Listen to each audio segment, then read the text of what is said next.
Good evening again, everybody. So I'm excited to see such a good turnout and a crowd here. All that is only possible because we also have some wonderful sponsors who help us make this possible. We have 3 sponsors who are represented here, and can maybe just quickly say who they are. You want to start? Clear Capital.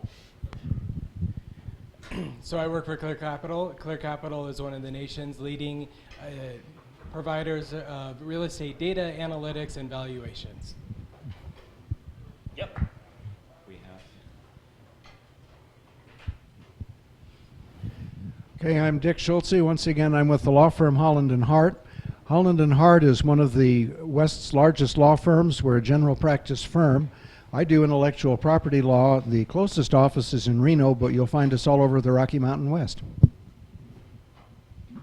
Okay, and I think the other ones actually are not present. So we have new leaders, a local web development firm, highly recommended, under the leadership of Robert Bousquet, who has been one of our longest time sponsors, and I've only heard about happy clients from him. We also have Elevate Blue, usually represented by Tim, who couldn't make it tonight. They are a startup accelerator in Incline Village.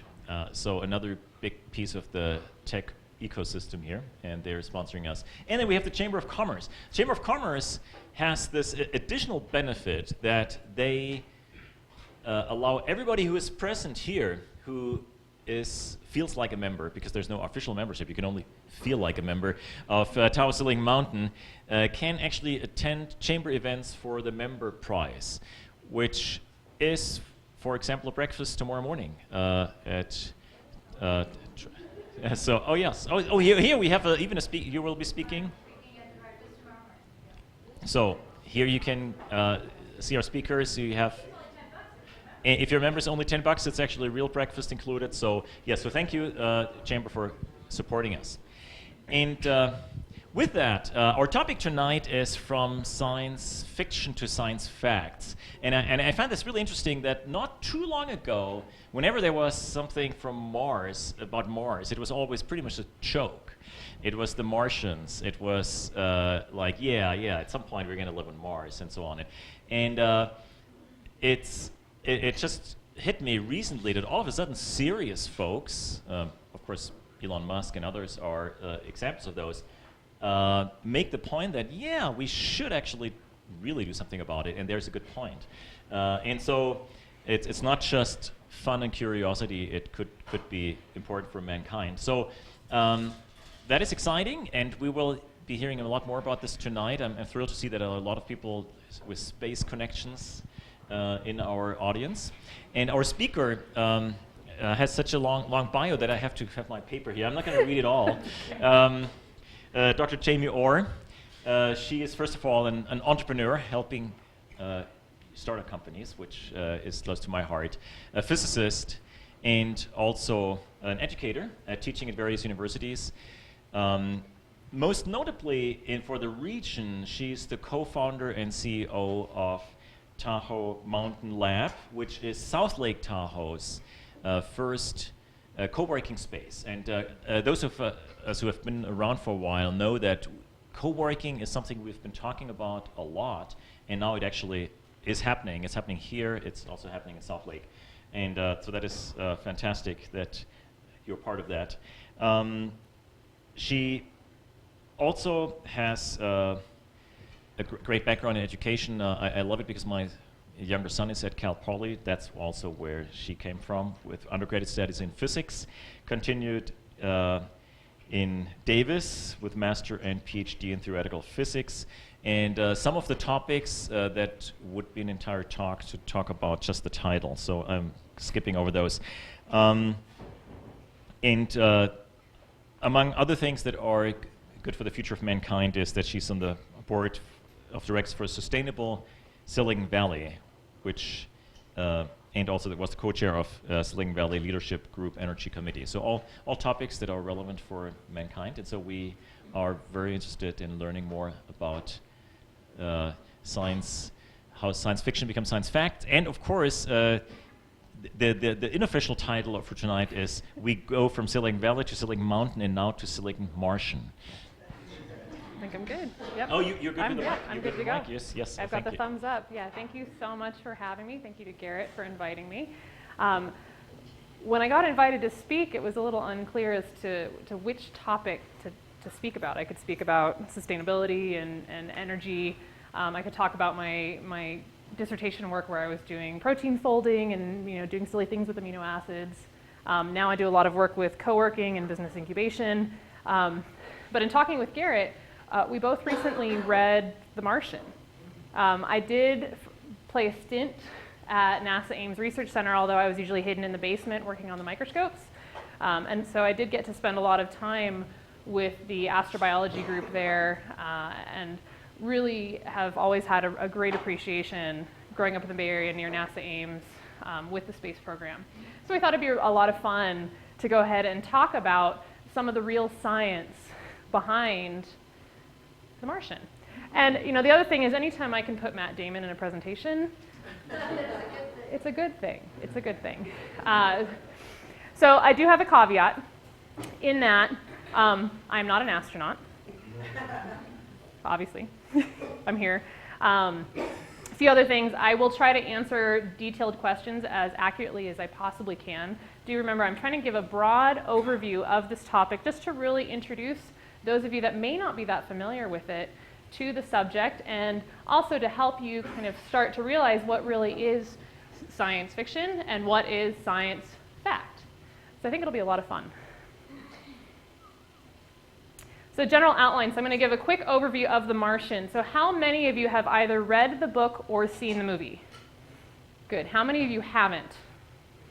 If you want to, you should probably leave the room, unless I'm probably going to spoil it for you. So there is a spoiler alert. I apologize. I'll try not to give away too many details. It's a great movie, whether you know the plot line or not. Through that, I'm going to go over some of the real and not so real science in The Martian, and this is going to be applicable to both the book and the Fox movie. Then we're going to talk a little bit about NASA's plan to actually get humans to Mars, because they actually have it. There is a plan. It's a really exciting one. And then what I think is incredibly important to always talk about is why we should continue funding space exploration, because it's not just about how cool it is to get a human on Mars. It's really cool. But what the actual Earth applications are, I think, are actually even more important. So it's always important to remember that. So I'll show a few of those, and then we'll also discuss a little bit about maybe some experience you have with NASA technologies on Earth. And then, of course, I'll take questions as best as I can.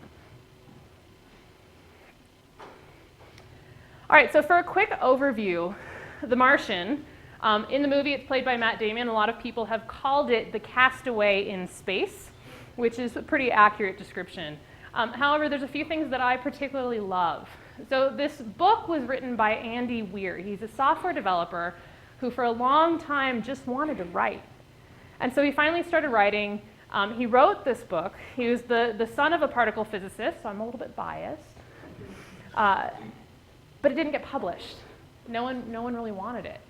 So he started releasing it as a serial, chapter by chapter, for free on his website. And then it started to pick up steam. So finally, he published it himself through Amazon for 99 cents. And then it started to gain more steam. So finally, he got a publishing contract. Then he got the rights purchased by Hollywood. All of a sudden, you have Ridley Scott stepping up to direct. You've got Matt Damon cast. And this thing has blown up. And that's wonderful. This is probably one of the most accurate science fiction movies to date. And one of the things that I find the most accurate that I really love, it shows scientists like I think we actually are. We're not robots. We're not geeks in lab coats with glasses that can't talk to human beings. There's humor. Mark Watney's character is hilarious, particularly in the book. They relate to each other.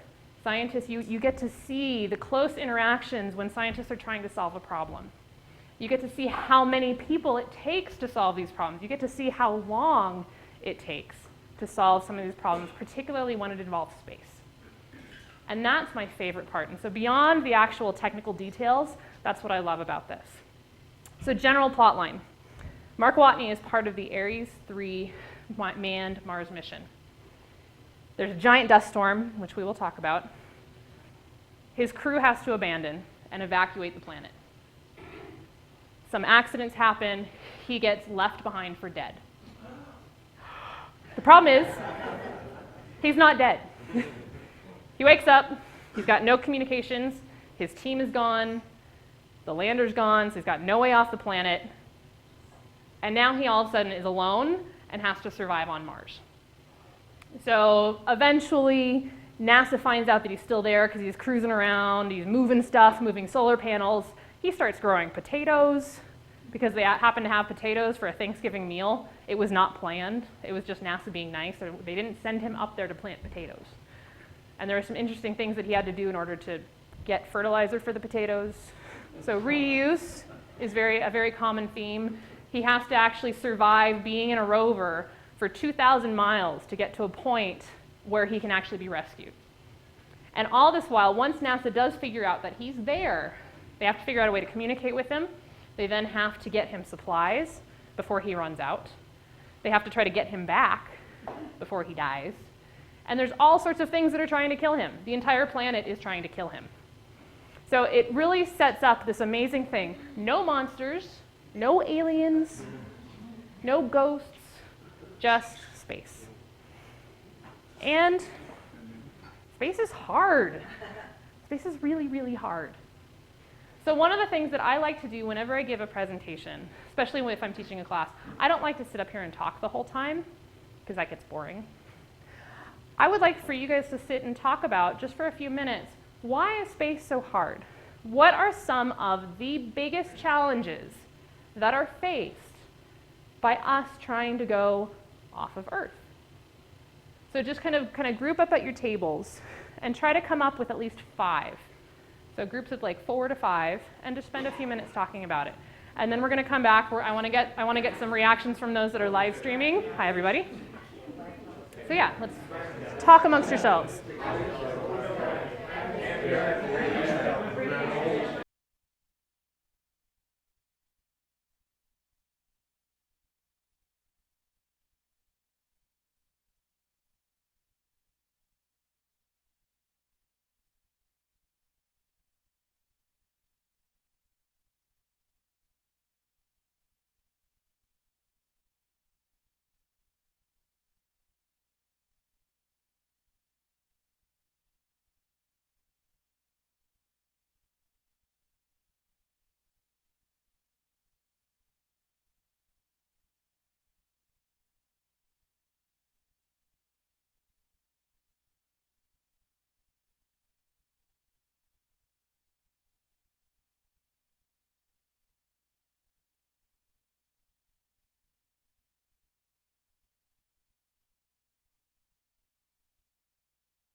Okay, let's come back together real quick.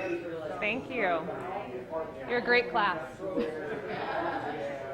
All right, so what are some of the reasons that make space hard? Go ahead and... Do we have anything from online? Let's see how they're doing compared to you guys. So online, let's see, we have Tahoe Production House said that I think space is super scary when you think about it. Challenges would be no gravity too, like the nail-biting part in the movie where he almost misses his bride. Like the ocean, but without sharks. Or a bit of Middlebrook. Yeah. Good stuff. All right, so we'll touch on the gravity thing because there's some misconceptions about that. What else makes space hard for you guys? Temperature. It's really cold. It's really, really cold. Or really, really hot if you get too close to stuff. Yeah, back here. You can't breathe. We like oxygen in a certain composition. We need a certain percentage. We need water. What else do we need? This isn't what we need, but there's Oh. too much of it. Too much space. There's too much of it. Things are really far apart. Like really far apart. Do you guys understand how far a light year is? That's really, really far. It's way too far. Way too far. I mean, just getting to the moon is way too far.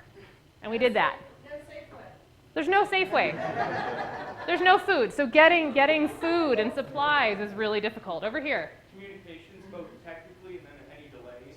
Yes. Okay, so things are far apart, which means it takes a long time to communicate. So communications are really tricky. And because of the delay, it can be very dangerous. Another comment, pressure exploding your face.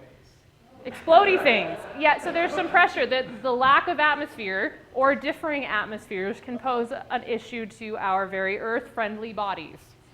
Yeah, so back in there. Exposure to radiation. Oh, that's a good one. Radiation exposure. We don't like alpha particles, beta particles, those silly cosmic rays, gamma rays. Ugh, it's brutal.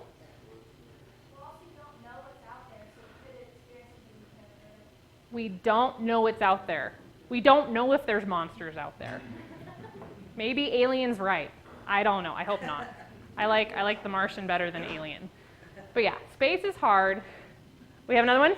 Overcoming all of those challenges is really expensive. It's expensive. That's a good one. That was on my list. I have a few extras in case you guys didn't get them. It's very expensive. Space job. We've put a lot of stuff up there. You know, we think, again, things are really far apart, but when we're talking about low Earth orbit and our atmosphere, there's a lot of junk there now. So when you think of a giant spaceship having to maybe spin to get that gravitational feel, it would probably be hitting stuff. You know, it's kind of an issue. Also, things like, how do we get off of Earth in the first place? You have to go really fast. If you then want to get onto Mars, what do you have to do next?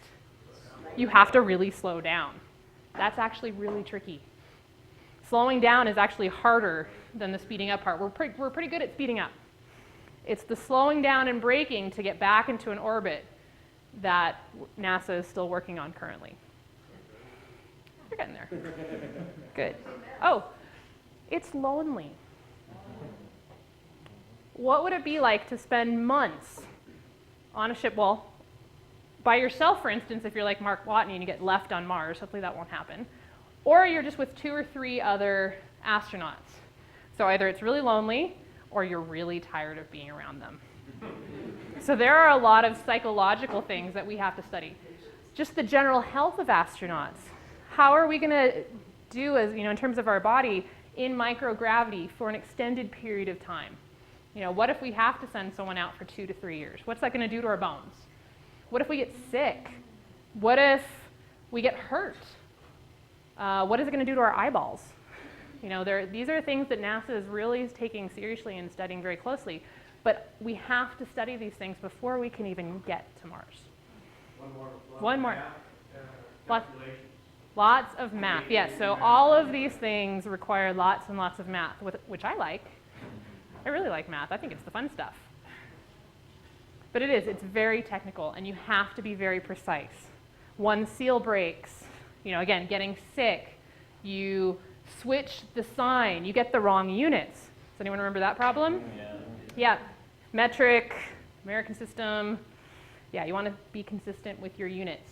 Meters, kilograms, things like that.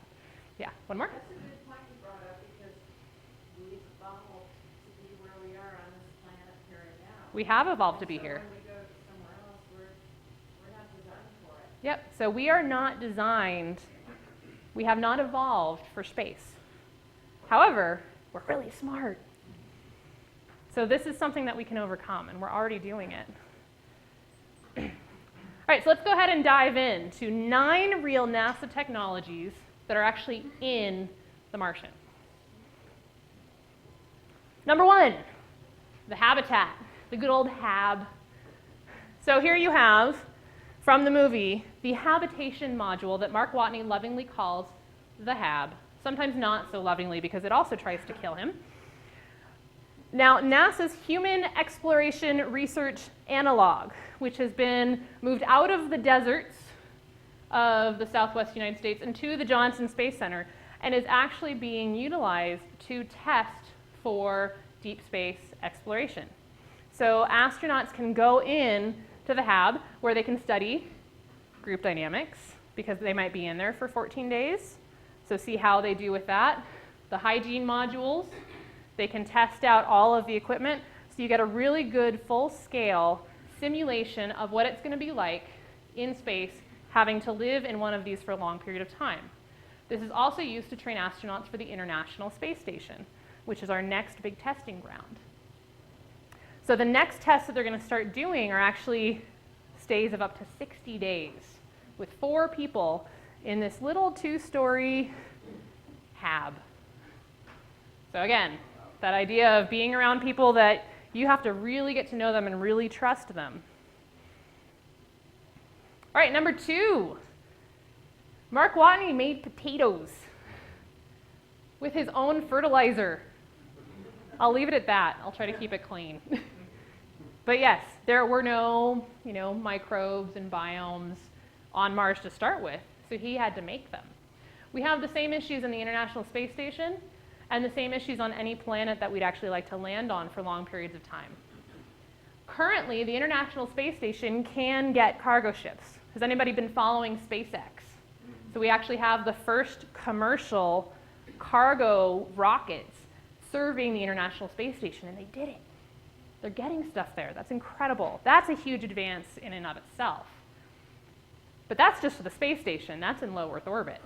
What if we want to try to go farther? You're going to have to grow your own food. So that's what they're doing.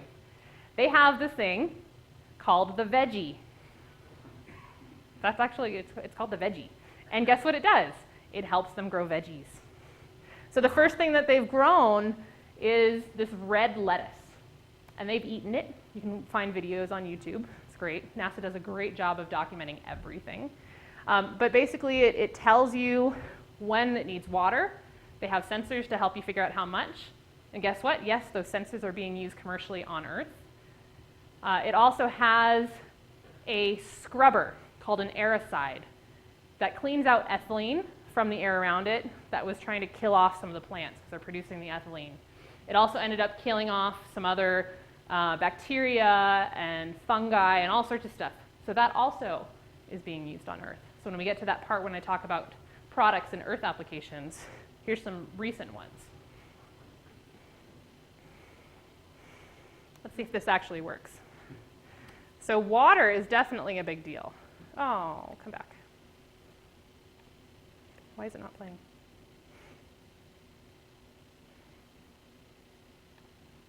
I'm going to try this. Hold 1 second.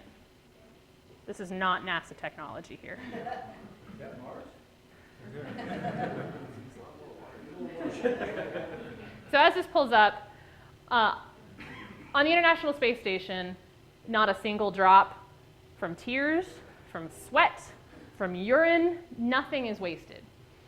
Often the astronauts will talk about the fact that they reclaim today's coffee to make tomorrow's coffee. And so water recovery is something that's really important. And it dropped off. Hold on. So sorry about that. That was, I don't know what it's doing now. Let's see. Let's see if I can get this to work again. Like I said, not NASA technology. There's a question online about Good. hydroponics and aeroponics. Hydroponics, is there more specific to the question? If that's possible way of growing. Yeah, so what they're using green, red, and blue lighting that's tuned to help grow the vegetables. And then again, so it's essentially, it's really, really high-tech hydroponics is essentially what they're doing. Yeah, but they have, and then the water recovery system, I'm sorry that didn't go, so we'll just leave it on the screen like that. So what this video shows is Sunita Williams, and you can look at it at home. There's actually a bunch of really cool videos about how to deal with the different behavior of liquid in microgravity. It does funny stuff. And also then how do you do things like go to the bathroom, clean yourself, any of those things. But water recovery is a big deal. And so they're currently working on more advanced systems for almost complete water recovery, because you're going to need every single droplet of H2O if you're going out there. Similar, so if you just take the O, oxygen generation. So one of the big things that Mark Watney had to contend with is making sure that he had an oxygen supply. He couldn't just go outside of the HAB and cruise around Mars. He had to make sure that he always had oxygen with him and at the right levels. Too much or too little is going to be deadly. And so making sure that you have oxygen generation units is again going to be one of the big components of whether or not we can actually get into deeper space. All right, number 5. This one's kind of fun. So this is the fashion part of NASA. And this is the spacesuits. So now Hollywood usually does a much better job of making the astronauts look really good and not like the Michelin Man. However, they are progressing, and there was recently a competition to pick the next generation of NASA spacesuits. And the one that was chosen was the one all the way on the right. It's called the Z2 suit. This is one that many people liken to the suits in the movie Tron. And it is going to be in development. Really cool thing about this one. The astronauts enter from the back, which means these can be attached directly to an airlock or directly to a rover. They don't have to be worn into the airlock itself. They don't have to be worn into the rover itself. Because what does Mars have a lot of? Dust. Mars has a lot of very fine, very annoying dust. And dust can damage everything. So if you can keep it on the outside of your habitation module, on the outside of your rovers, that's going to be much, much better. We have a question. Yes? How does it have so much dust, given dust is usually created by wind and water? How does Mars have so much dust, considering it's created by wind and water? So you can have dust without water. And also remember, Mars did at some point in its past have water. We found evidence for that. The wind is something, actually, we will talk about that in terms of the movie later on. But there is enough atmosphere on Mars to create dust storms. It's very fine particulate. The center suit here, the prototype exploration suit, the PXS, that's going to be the new NASA exploratory suit. The Z2 suit is what we imagine that astronauts will use on the planetary surface itself. So we're getting 2 different designs based on different needs.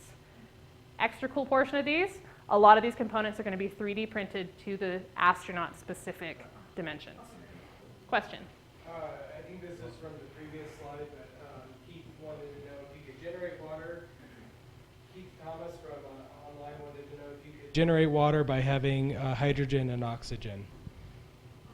Yes, so one of the things that you can do is, you can burn it. So you burn things, so for instance in the movie he burns hydrazine, he burns rocket fuel to pull off hydrogens and waters, or hydrogens and oxygens, and you end up creating that water component, and anything left over can get cycled out through filtrations.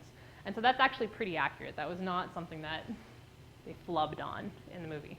Yeah, so that's actually part of, so both the water recovery unit and the oxygen generation units work in parallel together on the actual spaceships.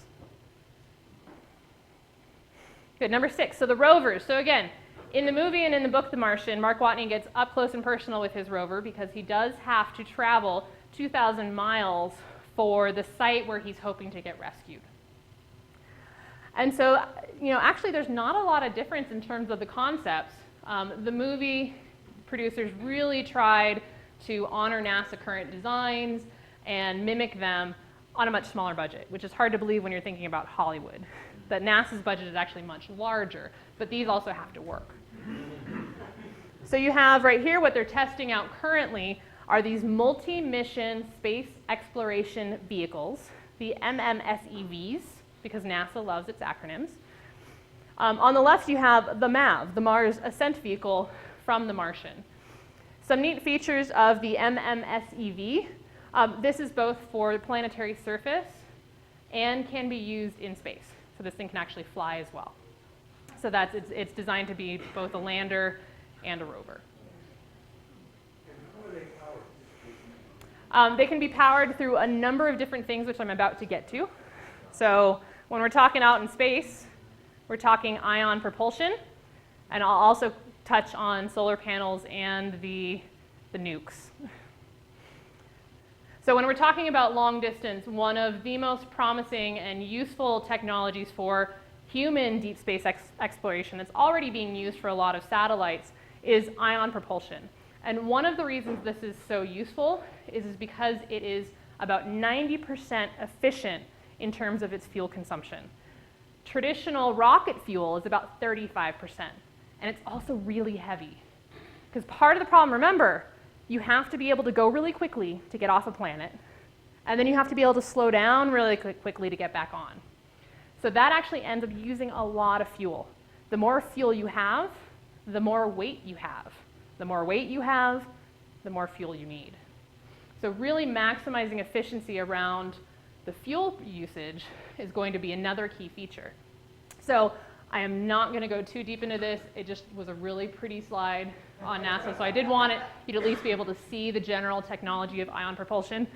Gist of it is electrons get shot at neutral particles, argon, xenon.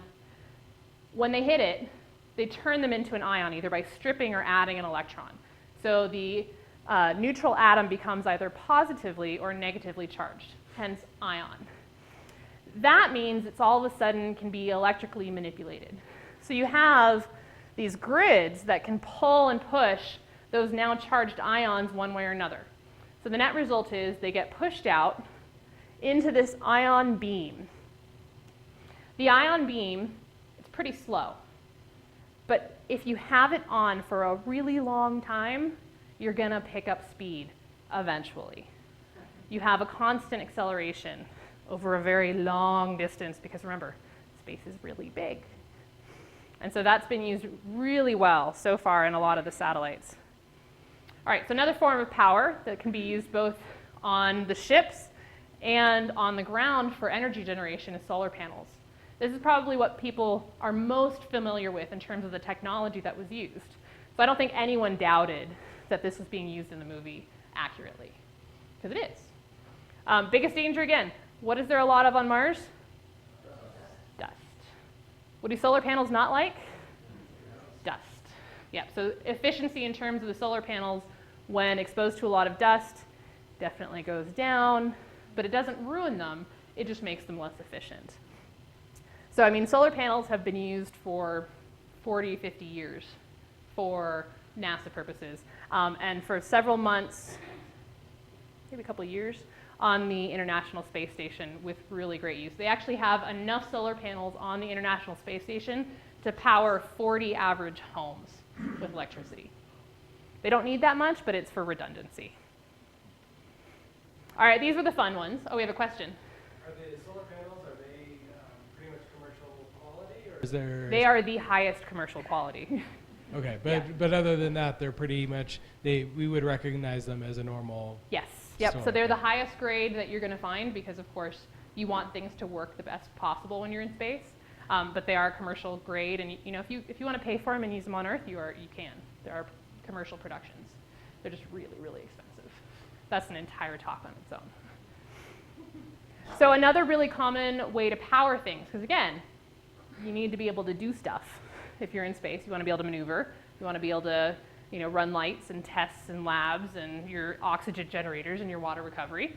RTGs. So this also showed up in The Martian. Everybody was really scared of it. They buried it really far away because they were told to. And then Mark Watney goes and he digs it back up and uses it for heat because, again, Mars is really cold. So it's the radioisotope thermoelectric generator. Call it the nuke. It's using radioactive decay, using the heat from that process to generate really stable electricity. Typically, it's going to be plutonium-238, which honestly has been in a little short supply. So the US kind of stopped playing with plutonium back in the late 80s, you know, that Cold War thing. Yeah. So there are some concessions that are going to have to be made in order to get enough plutonium-238 to keep making these RTGs. The Curiosity rover that's currently cruising around Mars has one of these. Pretty much all of the rovers have had some form of RTG, and all of them are actually still planned to have some form of it. So this one here is being tested with a Geiger counter for NASA's Cassini spacecraft. And then you have a little diagram that shows just kind of what it looks like. So they're not really chopping. It's a real space heater. That's exactly right. It is the original space heater. Good one. All right, so those were 9 really accurate technologies that were used in the Martian. This is one of the big ones that wasn't. And I'm only going to point out like 2 or 3. But this one, the dust storms. Again, Mars has almost no atmosphere. It's actually about 1% of Earth's atmosphere. The winds on Mars have only been clocked up to about 60 miles an hour. So 60-mile-an-hour winds at 1% of our atmosphere feels like this. And that's about it. So the whole opening scene of the movie, which they show in the trailer, that basically causes the entire disaster, where Mark Watney's team has to evacuate the planet, and he gets speared with the antenna and knocks out all communication and almost destroys everything. Nope. So that's actually really good for us. We don't have to worry about that. Mars does get these global dust storms, but they're, again, like a light breeze. So the dust just gets everywhere, but it's not going to knock things over. So here's actually a picture of the Mars rover Spirit. It's one of the ones that's cruising around. And what you're seeing are the solar panels covered in dust. So yes, you don't want those there because then it won't be charged up and it won't be able to function, but you can clean those off, especially if you are out there yourself and you can clean off the solar panels. So, janitorial work is like the first job of being an astronaut. The other big one that you guys actually brought up is radiation. So once we leave the protection of the Earth's atmosphere, which is our nice comfy blanket that protects us from the sun, keeps us nice and toasty warm, but not too warm. Yeah, there's all sorts of stuff out there. You got solar flares, which are right here. So you have a solar flare. This is one of the biggest solar flares ever captured. It was captured in 2005. This is in X-ray bands. This is not visible light. But you can see the sun's really big. That's also really big. And that just goes out into space everywhere. So you've got radiation from all different sources. And we don't really do well with radiation.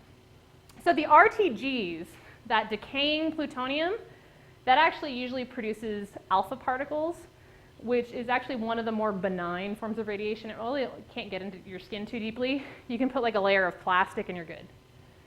But when you start talking about the higher energy radiation bands, so you start talking about gamma rays and X-rays, that's going to do more damage. So when they make this big deal about the RTG in the movie and in the book, he's actually more in danger from the radiation that's actually just there.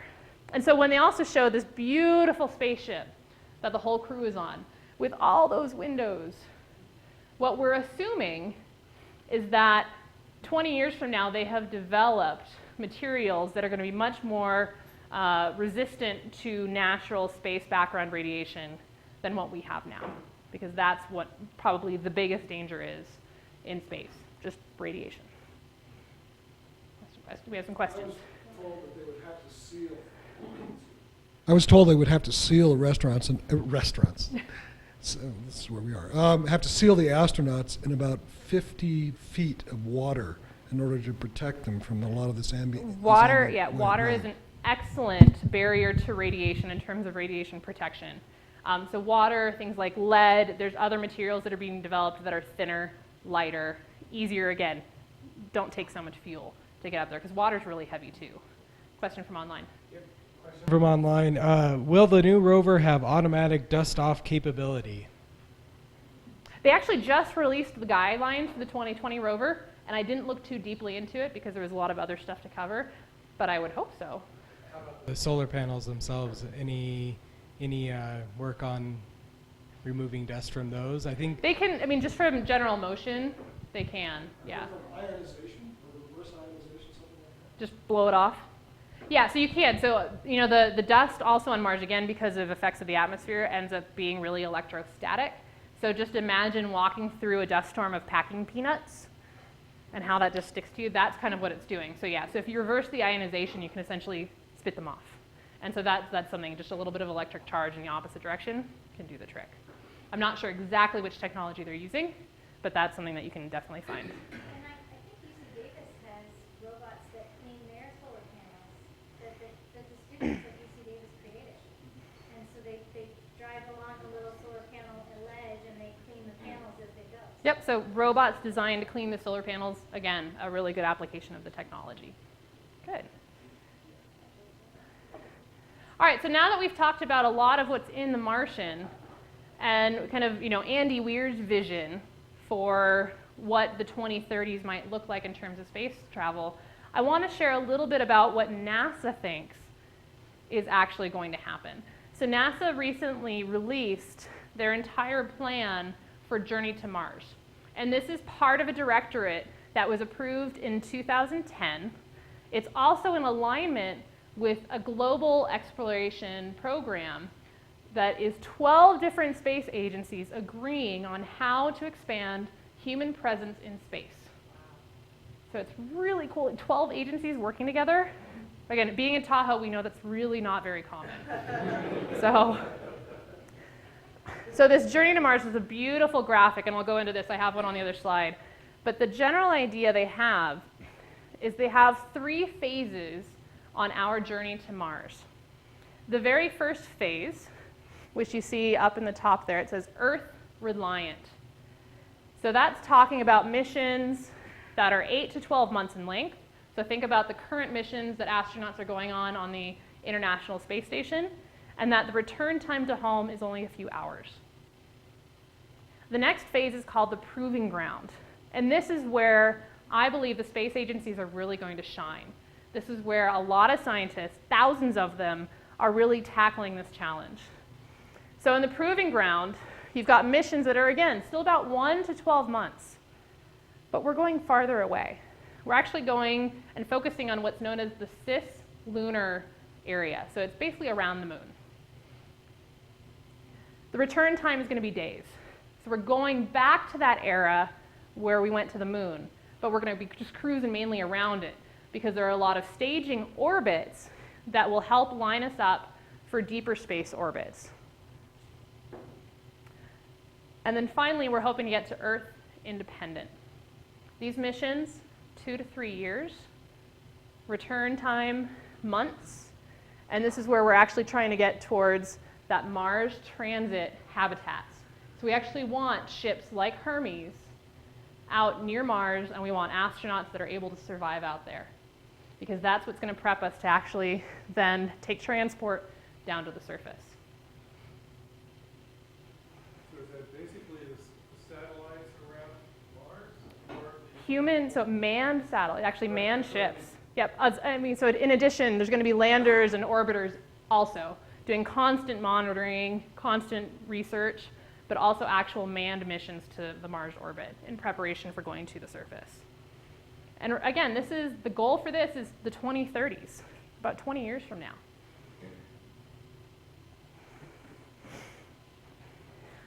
So in preparation for that, I wanted to show you the best selfie I've seen on the internet.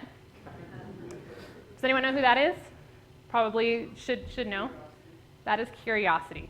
I would like for Curiosity to be way more recognizable than any Kardashian, because that's my goal.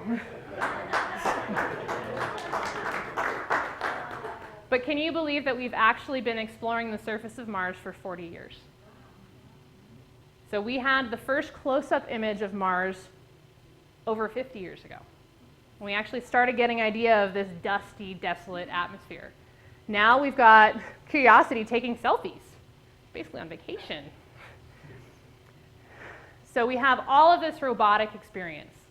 And I have a list, and I am going to cheat and look at my cheat sheet because I never remember all of them. But we had, yes, the Mariners. So we had a number of Mariner series that was in the 1960s. We had the Viking missions in the 70s. The Observer, which we unfortunately lost contact with when it got to the Mars orbit. That was early 1990s. The first really big win was the Pathfinder. So Pathfinder and Sojourner actually show up in the novel and in the movie. He goes and butchers them, which is great. He used it. Then you have Spirit and Opportunity, and of course, Curiosity. And so we're getting lots of data about every aspect of Mars's atmosphere, the behavior of dust storms, is there water, could there have been life, all of the geography. So for any of the geologists out there, this is good stuff. This is really good stuff. So as we start preparing for Mars, our biggest leverage point is going to be the International Space Station. This is our great proving ground that we have already. Because as I mentioned before, we really need to study the effects that are going to be on our humans, our astronauts, that we spend so much time and energy training. You know, these are mothers and fathers. These are sons and daughters that we're putting up there. So we want to make sure that we know that they're going to be okay. So we're studying every aspect. So the picture on the top is doing a sleep study. So when you're in microgravity and you're orbiting like crazy, what is that going to do to your sleep cycles? And how does that impact your health? There's a really great, this is actually a really cool app that you can go onto on how astronauts are affected by space exploration. So they're studying bones, the cardiovascular system, radiation, exercise, medical care. One of the coolest talks I got to go to at NASA Ames was a bunch of medical surgeons talking about the level of training we can realistically apply to astronauts for medical disasters in space. Could we perform an appendectomy in space? There was someone in the audience that said, oh, sure, just nanobots will take care of it. You saw them all smack their head. But what really do we take from their time to teach them emergency medicine when they should also be learning botany and mechanical engineering and making sure that trajectories are safe and all the equipment's working? So it's a really interesting leverage point for how much we can actually expect of them. Don't they take genetics out of astronauts? Yes, they do. It was just a good example. But yeah, no, they do. So they take things out. But what if there are other medical emergencies in space? How do you handle that? Knew someone would catch it. So besides the health of the astronauts, we also have to be able to do stuff with the ship. So the health of the ship is going to be really key.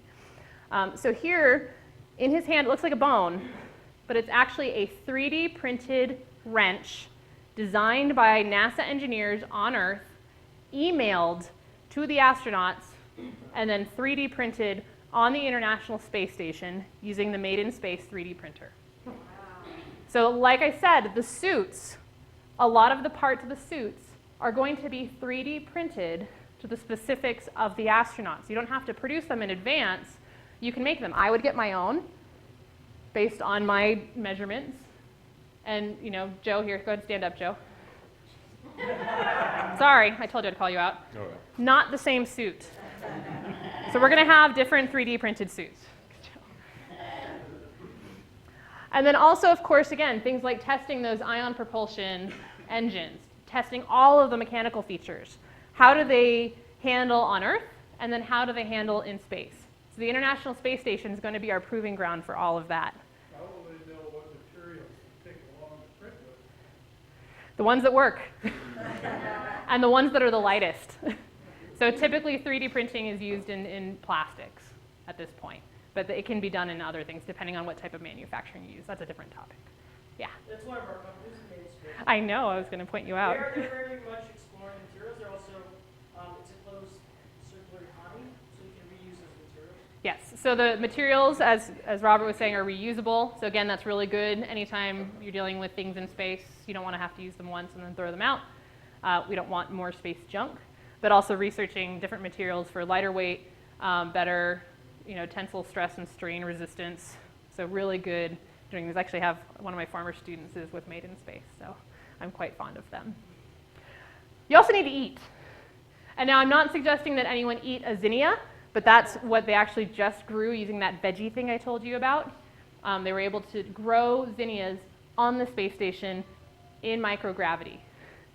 They're also looking at nutrition in terms of what foods to take with them. What are the ones that are going to last the longest for, yes, these are carrots.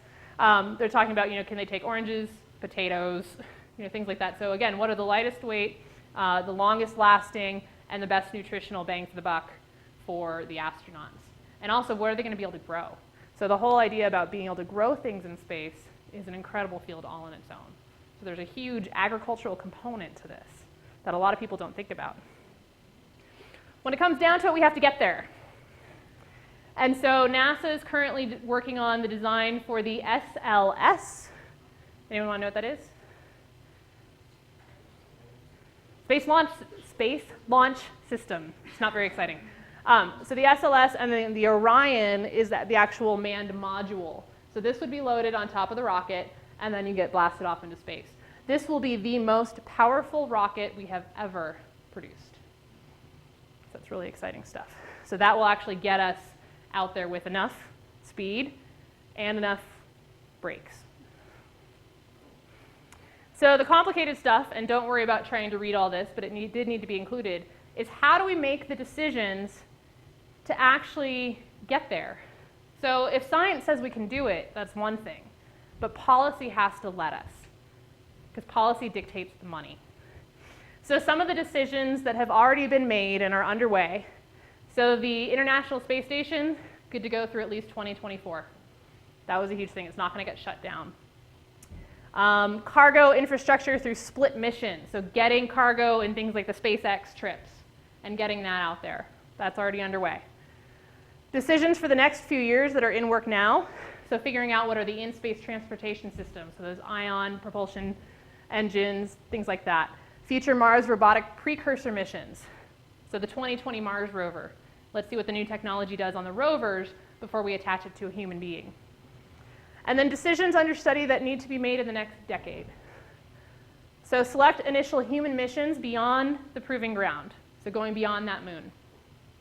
Identify the role of basically the whole consortium in logistics. So how do we get all of those agencies to work together? How do we get Mars surface power generation and Mars surface habitats?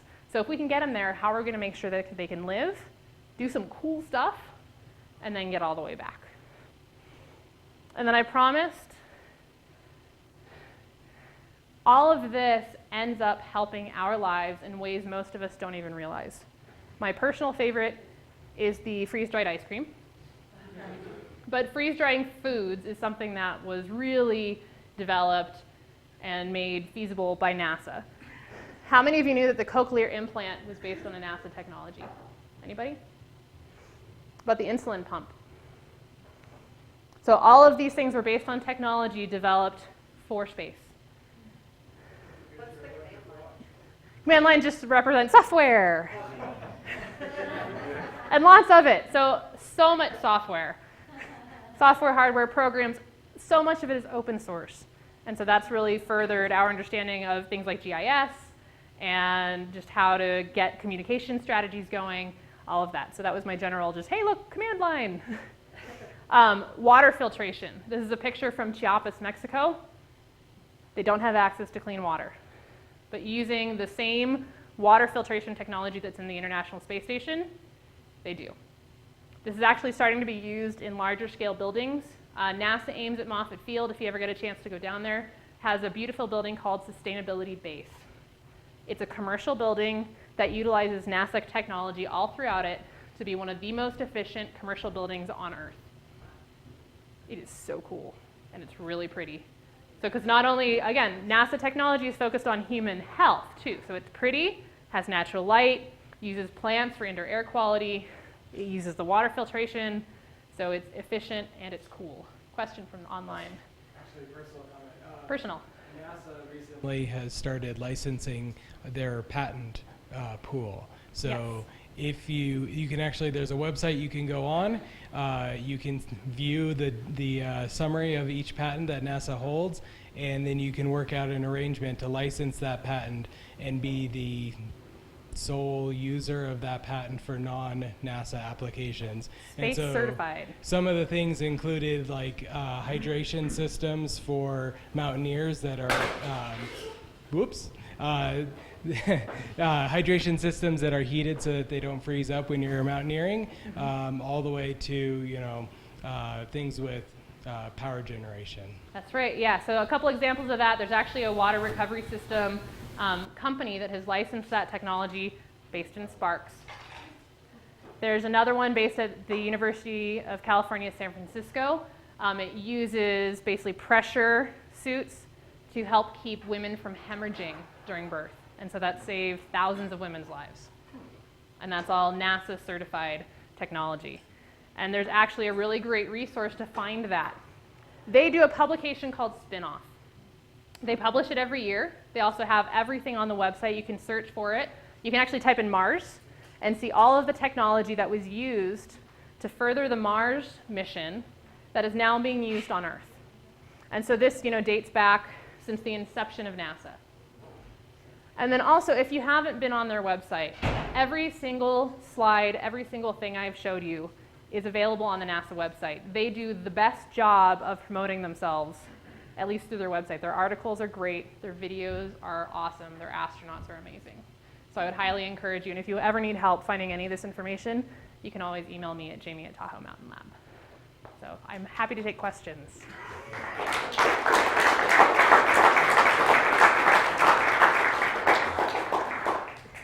So let's try to use the mic for the Yes. questions. There's a question here.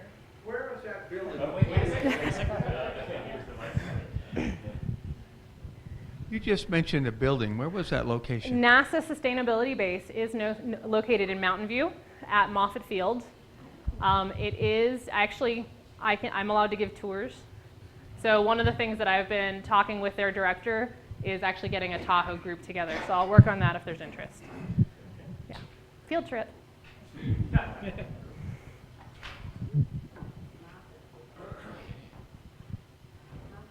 In Mountain View, so down in Silicon Valley. Questions? Okay. That's okay. Oh, Well, we have it. If NASA licenses the intellectual property and someone then uses that, avails themselves of that, like say Sierra Nevada Corporation, if they try to build exclusivity around that, is that prohibited? In other words, so where's the IP lawyer? the idea is, again, Sierra Nevada Corp would like to make a lot of money from it, but it should be more like open source, which means that anyone can avail themselves of that technology. I think it's specifically for commercialization. So you are allowed to make a profit because you are commercializing it. You are investing in actually the manufacture and production, and they are getting royalties. Yeah. So I don't know what the exact procedure is for that, but I'm sure you can look it up. But yeah, it's all outlined in great detail. I'm sure there's a standard operating procedure for every single patent. SOP. Any other questions? Extremely peripheral. Do you read sci-fi, and if so, what do you like? Do I read sci-fi, and if so? I do like sci-fi. There's actually a really great series that's more on Earth, but also involves a lot of technology. It's by Hugh Howey. Have you read the Silo series? So that's a really good one. That was also a self-published work, and so I've read all of his stuff, and I've eaten that up. Otherwise, I'm a really big George Martin fan, and I'm waiting patiently for the rest of Game of Thrones to come out. Yeah. You're not alone. Any other questions? Okay. The one thing that Oh. hit me. Oh, there's another question. Of course. Okay. Don't be shy. So as a theoretical physicist, Uh-oh. the presence of black holes, right? And when you're traveling that long a distance, we probably can foresee where they are. Yes. But if it They're really far away. Right, but if it causes us no problems at all with like any environments in space between here and Mars that No, not so. Within our solar system, we're doing okay. Once we start exiting our solar system and running into black holes, again, they're really far away. We actually do have a pretty good mapping of that. Luckily, I do have some friends that are cosmologists because this is not my area. There's actually Brian Greene, another famous theoretical physicist, has a great children's book that talks about black holes and space travel. So I highly recommend looking for that. Question from online. What are your thoughts on SpaceX and Elon Musk? He's Iron Man. I think SpaceX is a great complement to everything that we're trying to accomplish for NASA. I've been really excited watching it from its inception. Unfortunately, getting funding towards these space programs has been difficult, and not just in the United States. So if we don't bring a commercialization into it, I don't think we're going to get there. So I applaud him. I hate to be Mr. Negative, but with speaking to what you just spoke to, do we really think that having a $20 trillion deficit will be able to fund a project like you're talking about here? I think we have to. Again, looking at the applications and all of the amazing technologies that come out of it, and also the unification kind of just as a globe that we get from it, I think if we give up on funding pure science and pure engineering, what are we going to have? In this context, what actually hit me is that space is the most resource-constrained space. Well, and if we figure out ways of dealing with that, then we can figure out wonderful ways of actually living within the resources that we do have, that are a little more plentiful, but also not constrained. infinite, also constrained. Yep. So thank you so much. I think this was really eye-opening, fascinating. Good. Thank you. Thank you for having me. And I have one more surprise. Okay. And this is not a thing that we will not have one. Let's see if we can get it.